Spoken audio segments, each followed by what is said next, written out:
Joey for leading the prayer. So now I think as I checked, everybody is present. So good afternoon once again. So now class, before we begin our class, please sit properly and listen carefully. Today we will learn something new. Are you all excited? Very good. So class, before we proceed our topic, let's do the stretching activity first. Okay, are you all ready to learn class? Very good. So who knows how to play badminton? Is that anyone knows how to play badminton? Very good. So can you share your experience about playing badminton, Miss Judy? Okay, thank you. Very good.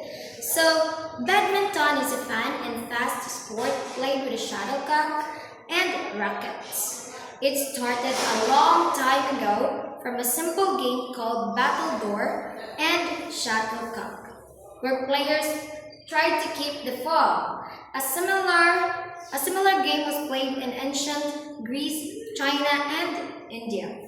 In the 1800s, British officers in India enjoyed a version of it and played it at a palace called Badminton House, which is how the sport got its name, badminton.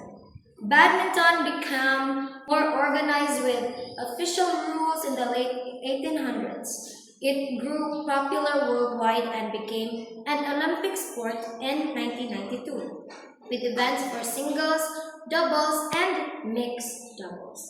Today, badminton is loved by millions for its speed, skill, and excitement. Okay, so now let's proceed to the basic equipment of badminton. So, kisa may nakahibaw sa itong mga basic equipment sa badminton. Okay, very good. First is racket. Second is shuttlecock. Next is net. Next is court. So what is racket? So racket is a lightweight string frame used to hit the shuttlecock consisting of a handle, shaft, and a head. It is designed for precision, power, and control in the game. So, mo ni example sa racket. Mo ni ingani ang forma sa racket or ingani ang forma sa racket. Install itong racket mo to'y gamiton para iigo sa shuttlecock. Next is net. Net is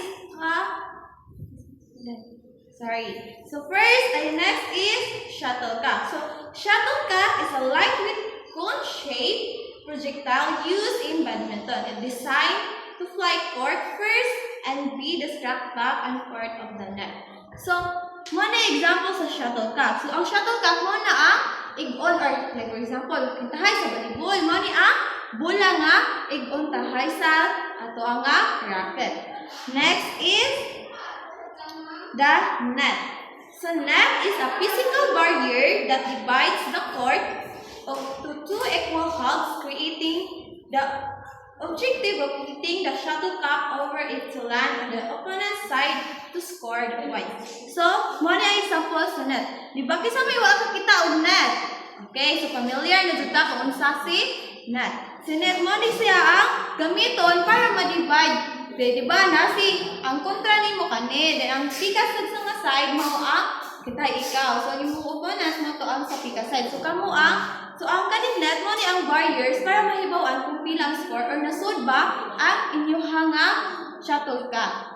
Next is the court. So court is refers to the rectangular area where the game is played. It is marked with lines and served as a playing surface for both singles and double match.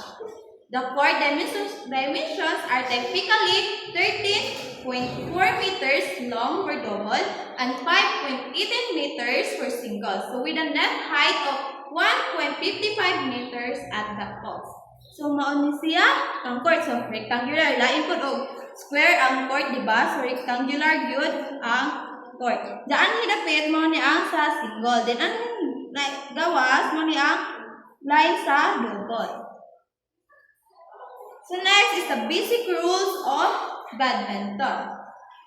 So before we proceed to the basic rules of badminton, so di ba kaibaw na mo kung unsa ang basic equipment of badminton. So the basic rules first is can be played as single or doubles.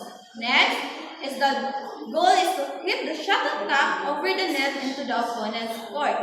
Next is a point is scored when the shuttlecock touches the ground on the opponent's side. So again, ang number 1, mato ang badminton is maduwa siya through single or double.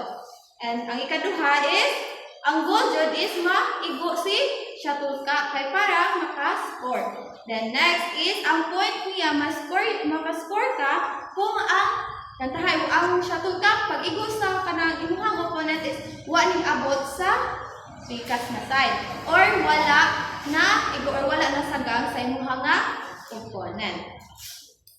Since you already know the basic equipment and basic rules, so now let's proceed to the basic skills of badminton.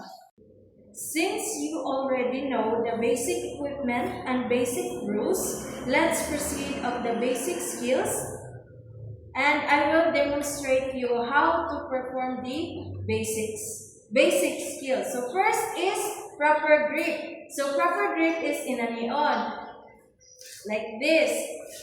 And then proper grip is important because it affects how well you can control the racket, hit the current shots effectively, and prevent from injuries. Next is proper stance. So, inaniyon pag mo ang proper stance. So, mubend ka gamay, and then, kung gitahay di shuttlecock are is, dali ra mo siyang maana. And then, dali ra ka makalingo. Sabta na ba, class? Okay, very good. Since I'm done introducing what are the basic equipment rules and skills, please stand and get your racket. Practice the proper gripping and proper stance in 10 minutes. Are we clear, class? Okay, very good. Okay, time's up. Now we will have a mini game activity. I will group you into 2 groups. Now go to your group so we can start our game. Remember to apply teamwork, fair play, and use the proper grip and stance. Make sure that each of you can participate. Are we clear, class? Okay, very good. Let's begin the game. Okay, class, nalingaw ba mo sa atong gibuhat karon?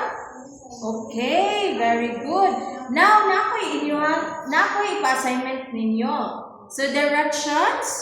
In a short bond paper, draw and label a badminton court and also write 1 sentence about your experience during the game. Thank you and goodbye, class.